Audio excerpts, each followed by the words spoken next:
हैं मणिपुर की। मणिपुर में एक बार फिर से उग्रवाद सर उठाता दिख रहा है। खासकर सितंबर महीने की बात करें तो तेजी से उग्रवाद हमले लगातार बढ़ रहे हैं।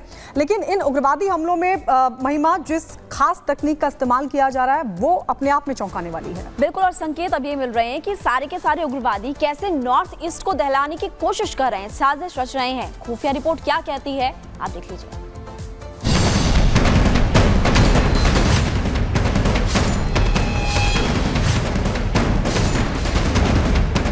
मणिपुर में फिर फन फैला रहा उग्रवाद। मणिपुर के पूर्व सीएम का घर रॉकेट हमला। हिंसा की आग में कब तक जलेगा मणिपुर? पिछले साल से हिंसा की आग में जल रहे मणिपुर में हालात खराब होते जा रहे हैं। उग्रवाद एक बार फिर यहां अपना फन फैला रहा है। वहां खतरा इस कदर बढ़ गया है कि वहां लोगों की सांसें अटकी पड़ी हैं।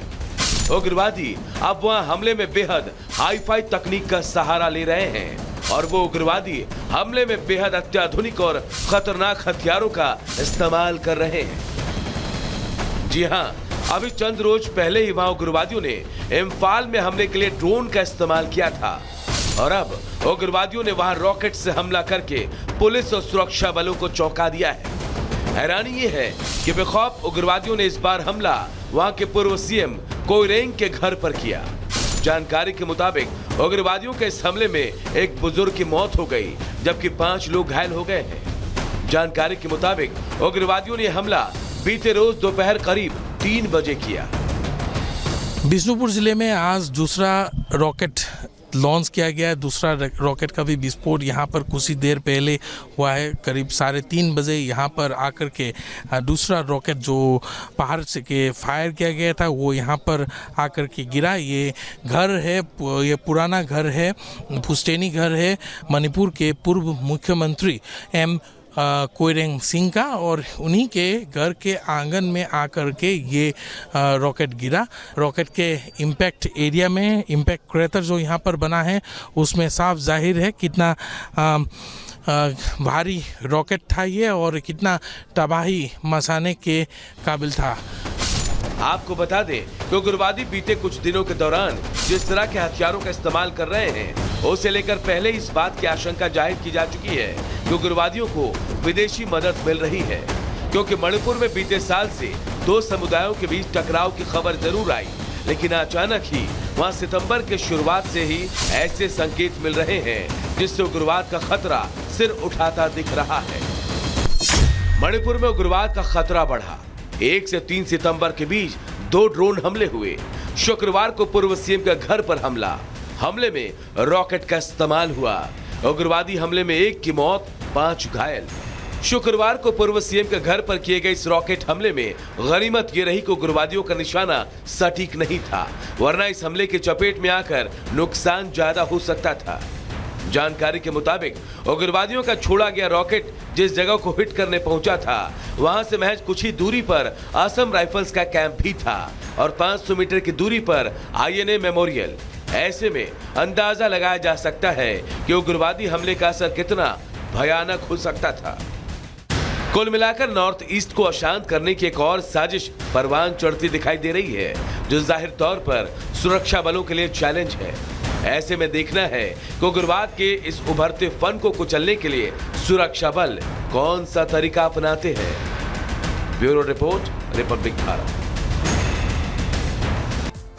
खबरों में आगे बढ़ते हैं, बात करेंगे वाराणसी की, क्योंकि वाराणसी में एक और विवाद, एक और मामला ऐसा सामने आया जहां पर सैकड़ों साल पहले जो मंदिर उनको तोड़ा गया था और वहां पर मस्जिद बनाई गई थी। बिल्कुल, अभी ज्ञानवापी का मामला सुप्रीम कोर्ट में ही चल रहा है कि अब कृति बागेश्वर मंदिर का मामला कोर्ट जा पहुंचा है और दावा यह किया जा रहा है कि मुगल काल में औरंगजेब ने इसको तोड़कर मस्जिद बनाई थी। रिपोर्ट आपको दिखाते हैं।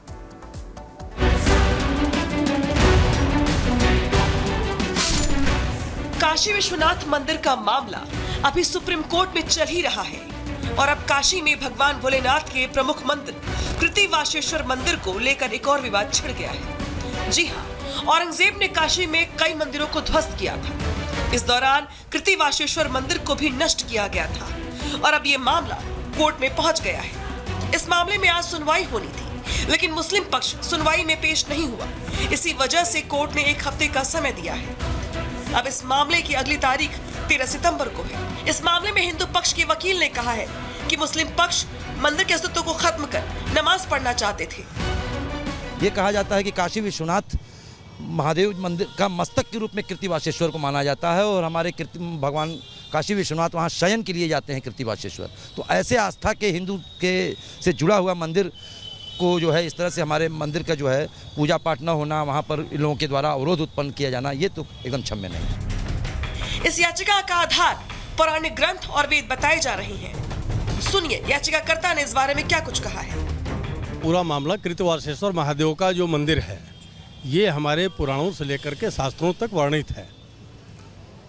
ये मंदिर अनादिकाल से वहाँ पे पूजा पाठ चली आ रही है और आज भी निरंतर पूजा वहाँ पे हो रही है। हमने जो वाद दाखिल किया है उसमें हमने स्पष्ट कहा है कि मुस्लिम प्रवेश वर्जित हो, पूरा परिसर हम सनातनियों को सौंपा जाए, जिससे मंदिर निर्माण का रास्ता प्रशस्त हो सके और हम एक भव्य मंदिर का वहाँ पर निर्माण करें।